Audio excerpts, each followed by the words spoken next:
This is America in the Morning from Westwood One. Good morning, I'm John Trout. It's Tuesday, April 16th, 2024. Here's what's coming up on America in the Morning. For the first time ever, a criminal trial for a former president of the United States began yesterday. I'm John Stolnis. Israel says it will respond to Iran's weekend attack. Sagar Meghani, Washington. A renewed sense of urgency on Capitol Hill surrounding foreign aid. And the United States must step up. I'm Clayton Neville. Supreme Court Justice Clarence Thomas was absent from the court with no explanation. Ed Donahue, Washington. On Wall Street, stocks pulled back yesterday. Some investors looking for buying opportunities today.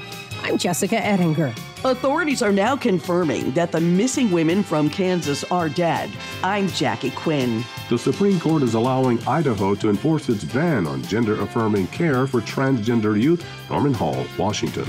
All ahead on America in the Morning. The first criminal trial ever of a former president. Donald Trump and the Stormy Daniels hush money case. John Stolnis gets us caught up on day one and what's expected to be a long, drawn-out process in the courtroom. The former president was in the Manhattan courtroom yesterday as jury selection got underway. 96 New Yorkers were brought in to be voir dired by attorneys. In all, 12 jurors and 6 alternates will be selected. None were seated yesterday. This is the first of 4 criminal cases to go to trial for Trump. Reporters in the courtroom described him as sedate, appearing tired. The New York Times' Maggie Haberman said Trump appeared to fall asleep at one point. During one of the breaks, Trump spoke to reporters and railed at District Attorney Alvin Bragg for bringing this case against him. All of the legal pundits, all of the legal scholars today, there's not one that I see that said this is a case that should be brought or tried. It's a scam. It's a political witch hunt. It continues, and it continues forever. And we're not going to be given a fair trial. It's a very, very sad thing. Trump is accused of falsifying internal Trump Organization records, attempting to hide alleged 2016 payouts to porn star Stormy Daniels and Playboy model Karen McDougal, both of whom said they had sex with Trump years before. Trump had asked the judge presiding, Juan Merchan, if he could be allowed to miss some of the trial next week to attend his son's high school graduation, as well as the Supreme Court's oral arguments on his presidential immunity claims on April 25th. I was looking forward for years to have graduation with his mother and father there, and it looks like the judge isn't going to allow me to escape this scam. They won't allow me to leave here for a half a day, go to D.C. and go before the United States Supreme Court because he thinks he's superior, I guess, to the Supreme Court. Bragg and prosecutors must prove the falsified business records were done to cover up a different crime, turning what would normally be a misdemeanor into a felony. Cameras are not allowed inside the courtroom, and the trial is expected to take about 6 weeks. The presumptive Republican nominee is required to attend every day in court. That I'm not in Georgia or Florida or North Carolina campaigning like I should be. It's perfect for the radical left Democrats. That's exactly what they want. I'm John Stolnis. Israel vows to respond with force to Iran's weekend attack, despite growing international calls to step back. As Washington correspondent Sagar Meghani reports, this comes amid Biden administration concerns of the Mideast conflict growing and Iranian citizens said to be fleeing major cities for fear of an Israeli military reply. Iran launched an unprecedented aerial attack against Israel, and we mounted an unprecedented military effort to defend Israel. Together with our partners, we defeated that attack. The United States is committed to Israel's security. والولايات المتحدة ملتزمة بأمن إسرائيل. We're committed to a ceasefire that will bring the hostages home and preventing conflict from spreading beyond what it already has. Israel says it will respond to Iran's weekend attack, even as world leaders urge it not to retaliate. The government of Iraq is warning about escalation and the area to be dragged into a wider war that will threaten international security and safety, and therefore we call on all parties for self-restraint. The people of the region are confronting a real danger of a devastating full-scale conflict. Now is the time to defuse and de-escalate. Now is the time for maximum restraint. Israel's defense chief says it's considering the next step, but says there will be a response without giving details. This is an Israeli decision to make, whether and how they'll respond. to what Iran did on Saturday, and we're going to leave it squarely with them. White House National Security spokesman John Kirby won't say if the U.S. has gotten or expects a heads up. We are not involved in their decision-making process about a potential response. Israel is under heavy international pressure not to respond and further escalate the conflict. From Washington, we have been coordinating a diplomatic response to seek to prevent escalation. Strength and wisdom need to be the same sides, the different sides of the same coin. To London, all sides must show restraint. To Tehran itself, with Iran saying it does not want to escalate Mideast tensions. Sagar Meghani, Washington. Missing from the Supreme Court bench. That story when America in the Morning continues after these messages.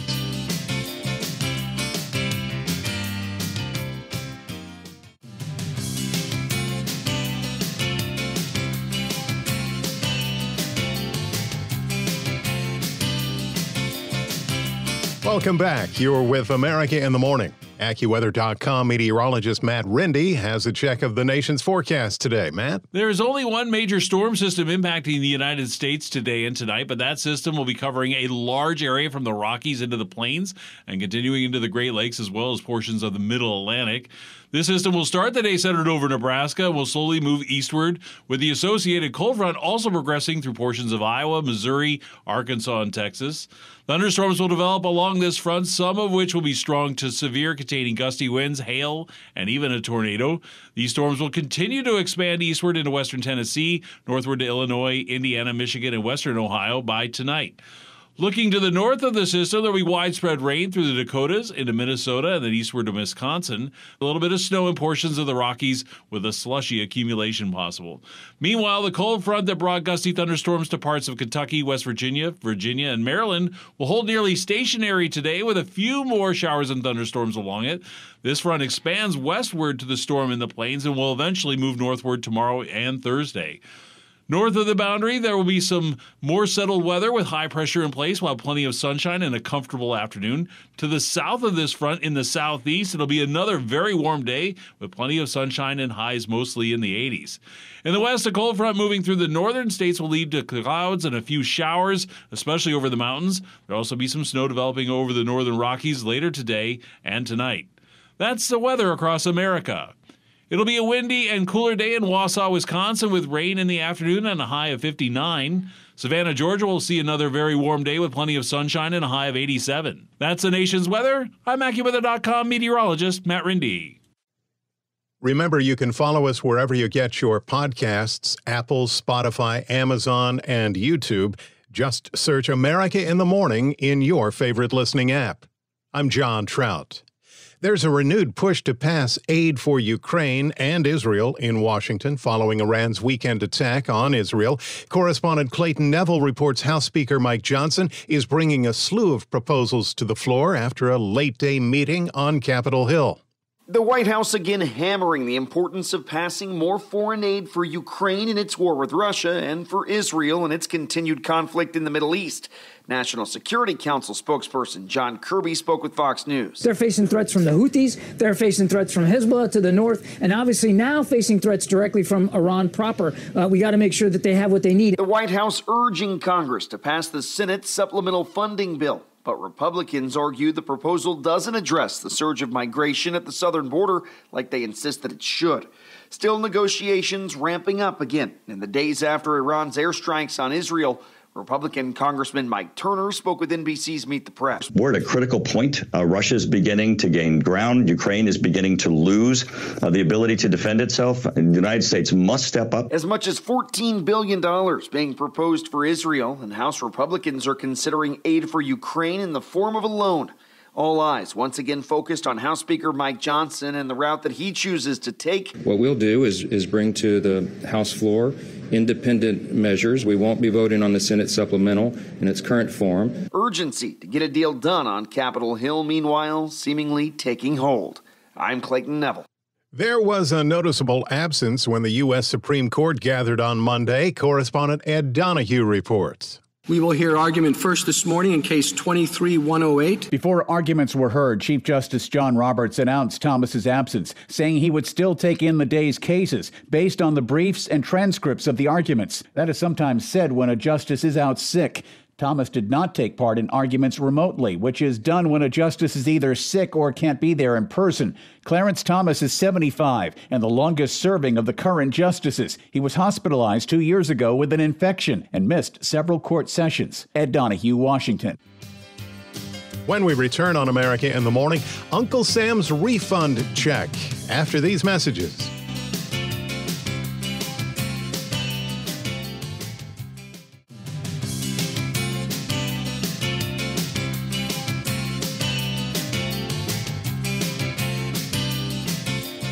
This is America in the Morning. Welcome back.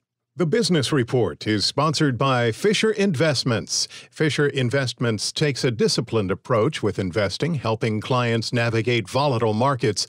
Learn more at FisherInvestments.com. Your Tuesday check of business. Here's CNBC's Jessica Ettinger. Wall Street opens this morning after more selling in the markets yesterday. It was whipsaw.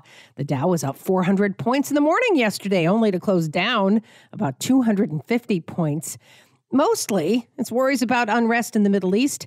Bond yields did spike. Listen, we're having a little bit of a pullback here. It's been a strong rally, and I would expect us to consolidate, hopefully somewhere down like around 5,000. But in a positive take on things, the fact that earnings expectations have come down into earnings season sets the stage for a lower hurdle for which stocks to beat, and they probably will. Solus Alternatives' Dan Greenhouse on CNBC. Oil prices pulled back to around $85 a barrel. The industry is watching Israel and Iran. Iran is most dependent of all things on its oil exports, and so they can't risk any interruption to oil exports without, really cutting off their nose to spite their face.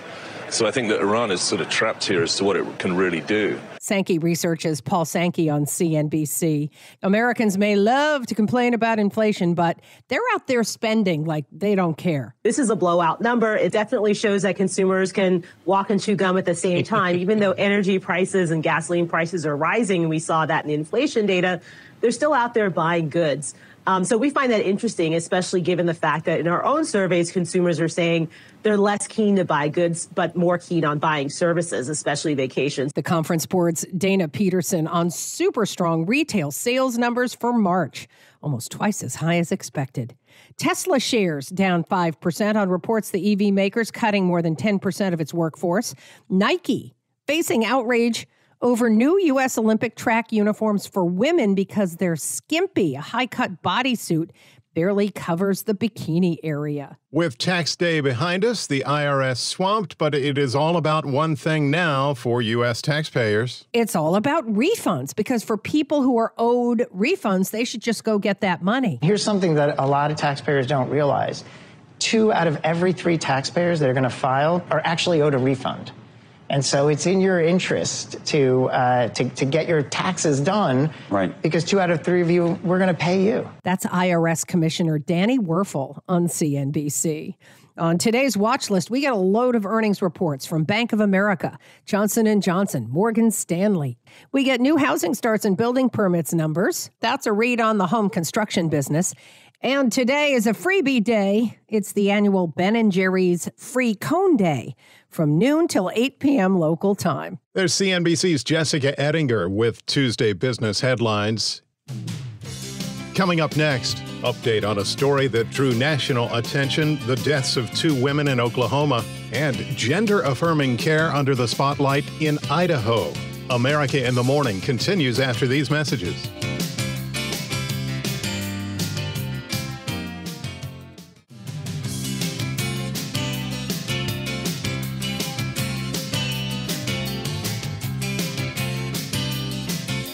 This is America in the Morning. Welcome back. Court documents are shedding new light on what may have been the motive that led to the deaths of 2 Kansas women in Oklahoma. Correspondent Jackie Quinn has the update.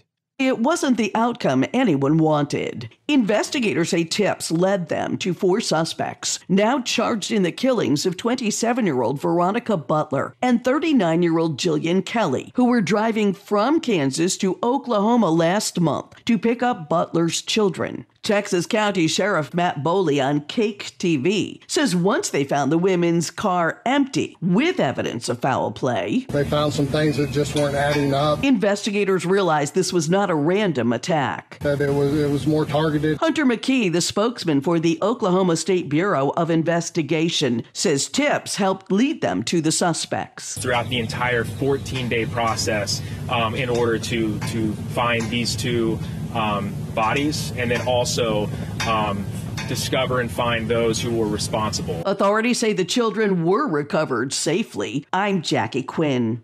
The U.S. Supreme Court has okayed an Idaho ban on gender-affirming care. Correspondent Norman Hall reports.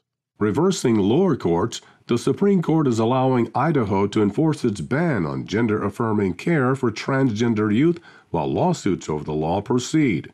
The 2023 law subjects physicians to up to 10 years in prison if they provide hormones, puberty blockers, or other gender-affirming care to people under age 18. Opponents of the law have said it will likely increase suicide rates among teens. The law's backers have said it is necessary to protect children from medical or surgical treatments for gender dysphoria. Gender-affirming care for youth is supported by every major medical organization. Norman Hall, Washington. America in the Morning for Tuesday, April 16th, 2024 is produced by Jeff McKay, senior producer Kevin Delaney. I'm John Trout. This is Westwood One.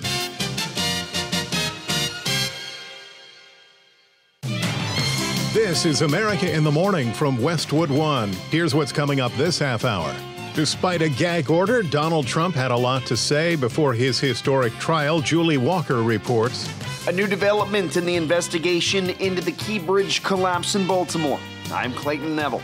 The Return to Nature funeral home in Colorado is now facing federal fraud charges. I'm Jackie Quinn. A new report sheds light on the chaotic Afghanistan pullout. Monday was tax day, but very taxing for many thousands of travelers. I'm Katie Clark with details. The tax man knocks on the door of the White House. We'll explain. The weapons supervisor for the Alec Baldwin movie Rust has been sentenced to 18 months in prison. I'm Archie Zaraletta with the latest. We're back after these messages.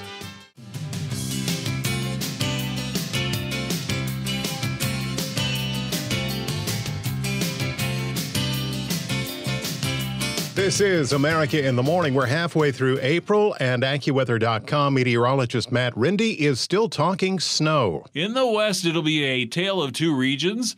A cold front moving through the northern states will lead to some clouds and a few showers, especially over the mountains. There'll be some snow developing over the northern Rockies later in the day and tonight. It'll be a cooler day for most areas from Washington and Oregon into Idaho. Farther south, however, it'll be a warmer day overall, while plenty of sunshine from California through Utah and into Arizona and New Mexico. Many places will be 10 degrees warmer this afternoon with highs in the 60s, 70s, and 80s. There is only one major system impacting the United States today and tonight, and that system is going to be covering a large area from the Rockies into the plains and continuing into the Great Lakes, as well as portions of the Middle Atlantic. This system will start the day centered over Nebraska and then slowly moving eastward, and the associated cold front will also progress through portions of Iowa, Missouri, Arkansas, and Texas. Thunderstorms developing along this front could be strong to severe, containing gusty winds, hail, and even a tornado. These storms will then continue to spread eastward tonight into western Tennessee, northward to Illinois, Indiana, Michigan, and western Ohio. Looking to the north of the system, there'll be widespread rain through the Dakotas into Minnesota and then eastward to Wisconsin. There'll even be some snow in portions of the Rockies with a slushy accumulation possible. Meanwhile, the front that brought gusty thunderstorms to portions of Kentucky into West Virginia, and Maryland will hold nearly stationary today. There'll be a few more showers and thunderstorms along it, and this front expands westward to the storm in the plains and will eventually move northward tomorrow and Thursday. North of the front, high pressure will settle into the region with plenty of sunshine and a nice afternoon. I'm AccuWeather.com meteorologist Matt Rindy. Remember, follow us wherever you get your podcasts, Apple, Spotify, Amazon, and YouTube. Just search America in the Morning in your favorite listening app. I'm John Trout. The first criminal trial of an American president is underway as prosecutors and defense lawyers convened in a Manhattan courtroom to start selecting the jury that will decide Donald Trump's fate.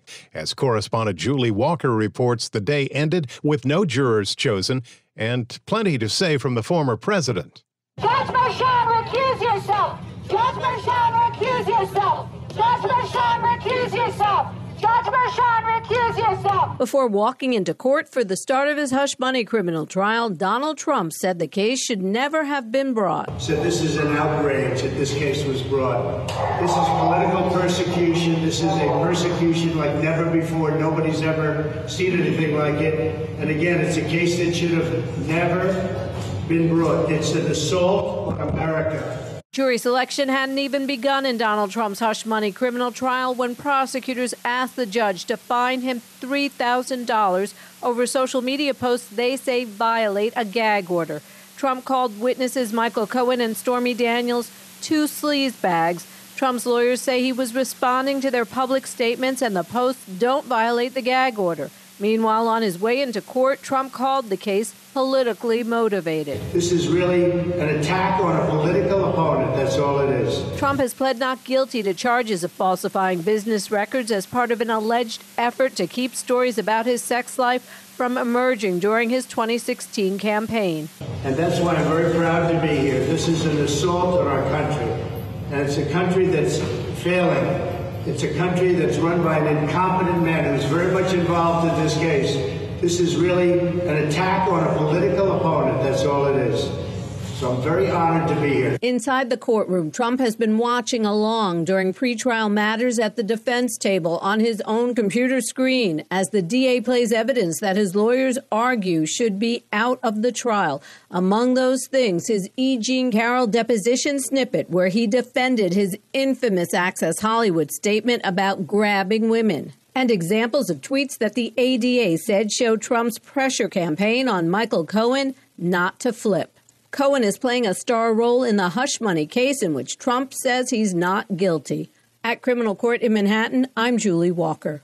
New developments into what caused the collapse of Baltimore's Francis Scott Key Bridge that killed 6 construction workers. Correspondent Clayton Neville reports searchers have recovered the body of a 4th construction worker who was on the Key Bridge when it crashed into the river below, and the investigation has now grown to include the FBI. The FBI's opened a criminal investigation into the collapse of Baltimore's Key Bridge. Agents were spotted boarding the Dali cargo ship that collided with the bridge last month, causing it to come down in the Patapsco River. Investigators now looking into what the crew knew or didn't know before the ship left port. It's been reported that people familiar with the ship said it had electrical issues before it left. The NTSB is investigating that. Meanwhile, lawsuits are starting to hit the courts and attorneys are sharing stories of construction workers who survived. And he survived because his window was manual. He was able to roll down the window and escape. You can imagine how frightening that is. The workers described as being completely caught off guard. They absolutely got zero warning. He had no idea. He watched everybody go into the water. So, they were not warned. They were actually sitting in their cars on break. The lawyers have filed a motion challenging a move by the Dali's owner that limits liability in the crash. State and federal leaders have said that anyone or company found liable will be held accountable. Baltimore's mayor now looking into potential legal action against responsible parties. I'm Clayton Neville. A new Pentagon review of the events leading up to the bombing that killed 13 U.S. service members at the airport in Kabul, Afghanistan in 2021 has reaffirmed earlier findings that American troops could not have prevented the deadly violence. Washington correspondent Sagar Meghani reports. A military review says the Kabul airport suicide bombing that killed American troops during the Afghan pullout 3 years ago was not preventable. The Central Command report refutes assertions by some service members who believed they'd spotted the would-be bomber. Over the communication network, we passed that there was a potential threat and an IED attack imminent. This was as serious as it could get. I requested engagement authority while my team leader was ready on the M110 semi-automatic sniper system. The response Leadership did not have the engagement authority for us. Do not engage. Retired Marine Sergeant Tyler Vargas Andrews, who was wounded in the blast, told a House panel last year they did not get permission to take out the would-be bomber. I requested for the battalion commander, Lieutenant Colonel Brad Whited, to come to the tower to see what we did. While we waited for him, psychological operations individuals came to our tower immediately and confirmed the suspect met the suicide bomber description. He eventually arrived and we showed him our evidence, the photos we had of the two men. We reassured him of the ease of fire on the suicide bomber. Pointedly, we asked him for engagement authority and permission. We asked him if we could shoot. Our battalion commander said, and I quote, "I don't know," end quote. The CENTCOM review says the person he and others believed was the bomber was not. For the first time, the military is identifying the actual bomber as an Islamic State militant whom the Taliban released from an Afghan prison that summer. The Abbey Gate bombing killed 13 U.S. troops and 170 Afghans. Sagar Meghani, Washington. Protesters blocking the roads in major U.S. cities, and gruesome allegations involving a Colorado funeral home. Those stories and more when America in the Morning continues after these messages.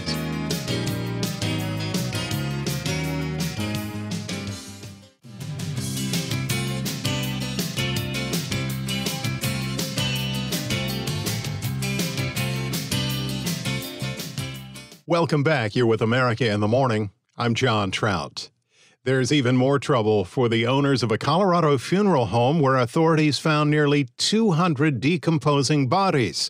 As correspondent Jackie Quinn reports, federal authorities believe the operators of that facility also committed COVID fraud.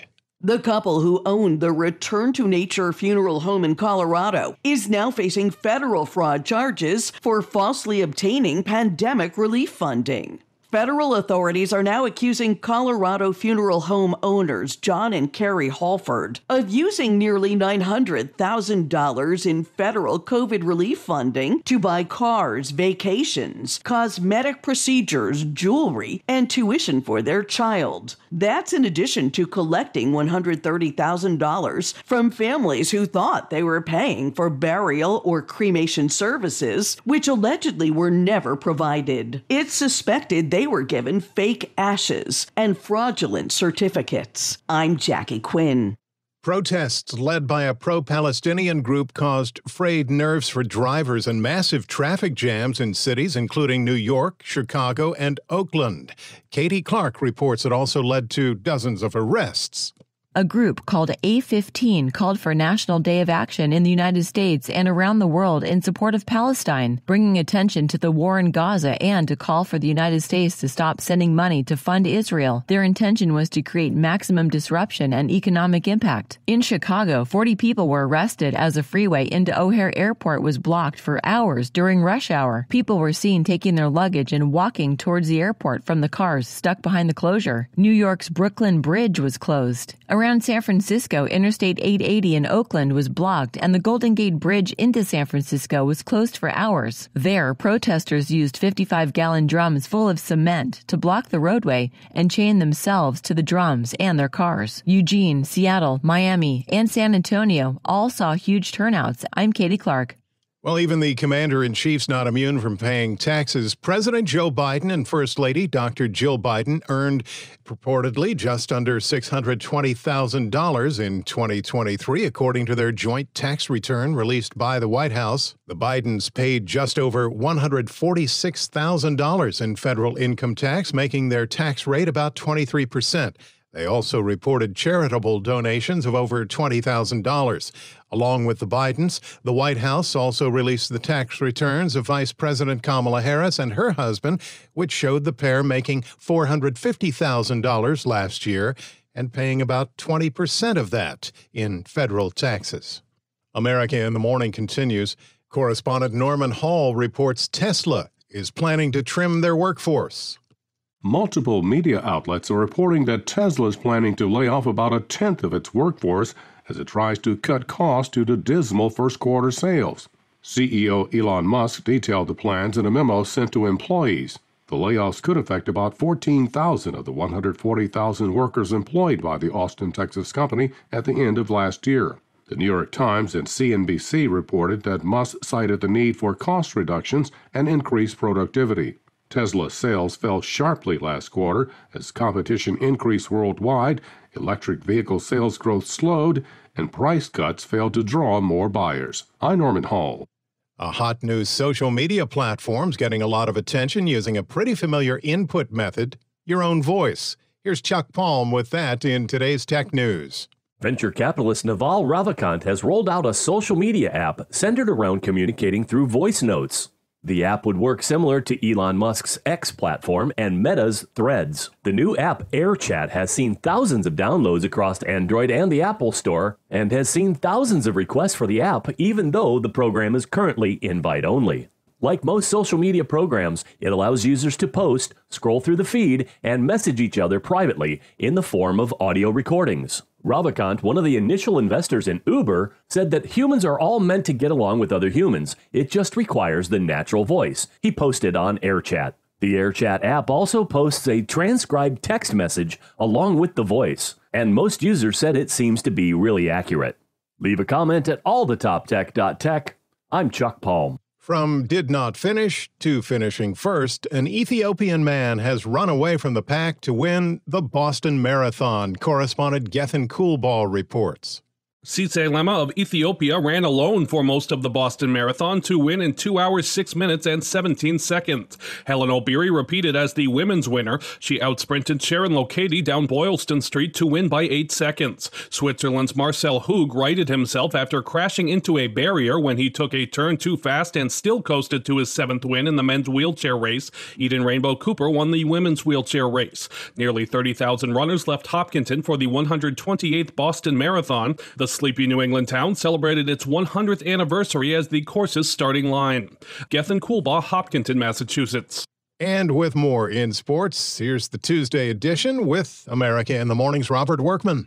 Monday was Jackie Robinson Day across Major League Baseball, honoring the man who broke the sport's color barrier 77 years ago. All players wearing his iconic number 42. His Dodgers lost to the Nationals last night 6-4. Royals whitewashed the White Sox 2-0. Seth Lugo and the Legos with a 4-hitter. Chicago not only off to a franchise-worst 2-14 start, but 6 of the losses have been shutouts. The last team that failed to score in 6 of its first 16 games was the 1907 Brooklyn Superbas. Not superb at all. Guardians shut out the Red Sox in the Patriots Day game at Fenway Park. 4 Cleveland pitchers held Boston to just 3 hits. Rangers blanked the Tigers. Michael Lorenzen going 5 innings in his debut for Texas, combining on a 5-hitter. Cardinals down the A's. Sonny Gray with 6 scoreless innings for the win against one of his old clubs. Christian Pache's RBI single in the 10th gave the Phillies a walk-off win over the Rockies. Angels hung a 5 spot in the 8th to beat the Rays. Mike Trout sparked the rally with a 2-run dinger. Just fire the guys up a little bit. Fell short yesterday, but today, like I said, we just gave ourselves chances. Trout tied for the league lead with 7 homers. Wins for the Mets, Mariners, Padres, Giants, Braves, Blue Jays, Orioles, and Cubs. NBA playoffs begin tonight with the West play-in round. The Lakers at the Pelicans, then the Warriors at the Kings. Tomorrow in the East, it'll be the Heat at the Sixers, followed by the Hawks and the Bulls. To the surprise of no one, the Indiana Fever made Iowa star Caitlin Clark, college basketball's all-time scoring leader, the first overall pick in the WNBA draft last night. Their season begins 4 weeks from tonight. NHL, the Capitals blanked the Bruins. They're in the catbird seat for the last playoff spot in the East. The Islanders down the Devils to lock up 3rd place in the Metro Division, and the Rangers shut out the Senators to secure the President's Trophy for the league's best record and home ice throughout the playoffs. That's Tuesday Sports.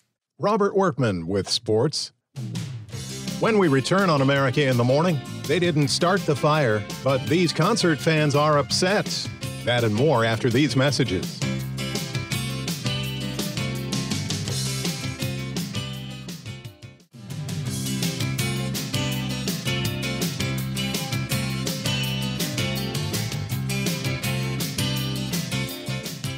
This is America in the Morning. Welcome back. The armorer from the movie set Rust receives her fate from a judge after being found guilty of involuntary manslaughter. Correspondent Margie Zaraletta brings us details. The judge in the case is Mary Marlowe Summer. A live bullet should never have made this way onto the set, let alone the gun. Full stop. And that is where Hannah Gutierrez-Reed, as the armorer on Rust, failed Helena. Hannah Gutierrez-Reed told Judge Mary Marlowe Summer that while a jury had found her to be at fault, she was not a monster. I am saddened by the way the media sensationalized our traumatic tragedy and portrayed me as a complete monster. which has actually been the total opposite of what's been in my heart. Summer says Gutierrez-Reed was reckless in her duties, and that led to the death of Helena Hutchins. I'm sentencing you to 18 months of incarceration at a New Mexico women's correctional facility. I find that what you did constitutes a serious violent offense. It was committed in a physically violent manner, a fatal gunshot done with your recklessness in the face of knowledge that your acts were reasonably likely to result in serious harm. You were the armorer, the one that stood between a safe weapon and a weapon that could kill someone. Audio courtesy of Court TV. Hutchins was killed when Alec Baldwin pointed a gun at her during a scene rehearsal and it went off. Baldwin's trial for involuntary manslaughter starts in July. I'm Archie Zaraletta. Follow up to a story we brought you yesterday. Fans of the Piano Man are irate after what was described as a broadcast error cut off Billy Joel's live broadcast concert. Kevin Carr has more on the story. On Sunday night, CBS aired the 100th Billy Joel concert at Madison Square Garden. However, at the end of the final song, Joel's signature theme, Piano Man, audiences in half the country heard this.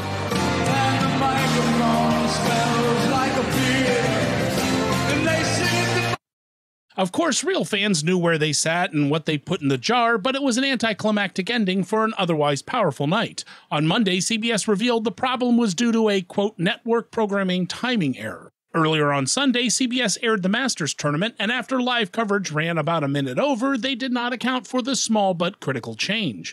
This resulted in dozens of stations cutting straight into the local nightly news broadcast across 3 time zones. Viewers on Paramount Plus and those on the West Coast did not experience the cutoff. Billy Joel fans around the country reacted with outrage, taking to social media to vent against CBS. Broadcast cutoffs have caused problems before, the most famous being the Heidi Bowl in 1968. Monica to Charlie Smith. Smith is hitting and he scores! The Oakland Raiders scored 2 touchdowns in the last minute against rivals the New York Jets, after NBC switched over to the children's film Heidi. On Monday, the network announced it will rebroadcast the concert on Friday, April 19th at 9 p.m. Paramount Plus subscribers can watch it now. I'm Kevin Carr. America in the Morning for Tuesday, April 16th, 2024 is produced by Jeff McKay. Senior producer Kevin Delaney. I'm John Trout. This is Westwood One.